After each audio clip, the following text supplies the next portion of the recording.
اهلي والزمالك هو علم مصر، ولاول مره من فتره كبيره جدا جدا ان لم تكن الاولى على الاطلاق ان يلتقي الاهلي والزمالك. وانت طبعا عارف شعبيه الفريقين، واحنا دورنا كقدوه او كفنانين واعيين للفن والرياضه وجهين لعمله واحده. لما تيجي تلاقي ان انت بتضرب النموذج والمثل فلازم تبقى مش متعصب. انا عند التشكيل بالنسبه للفريقين،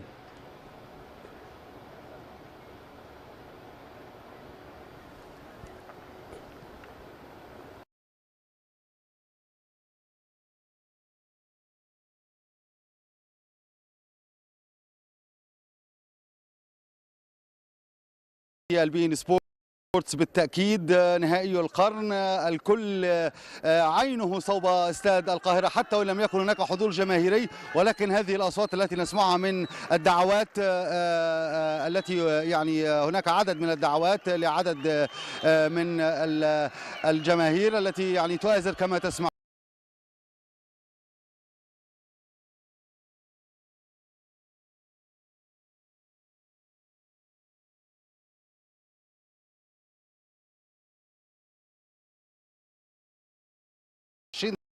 دقيقة لكل منهما في سرية تامة.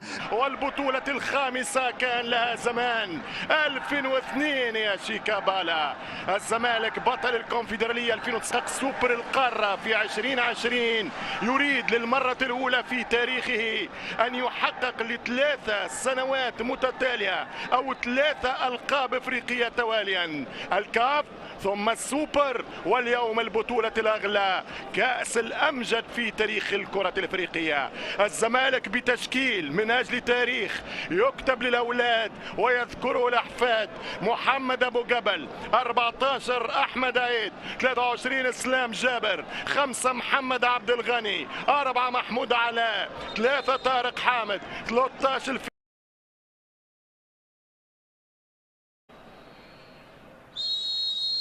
هذه الدقيقة كانت للأسطورة البابا دي أورو دييغو أرماندو مارادونا، أكبر أساطير الكرة. جابت الأمهات أولاد وجابت الأمهات رجال وولدت نساء رجال، ولكن لم تلد لاعب بحجمك يا مارادونا. زمالك أهلي في يوم للتاريخ، أول عربي من أكثر من 10 سنين ممكن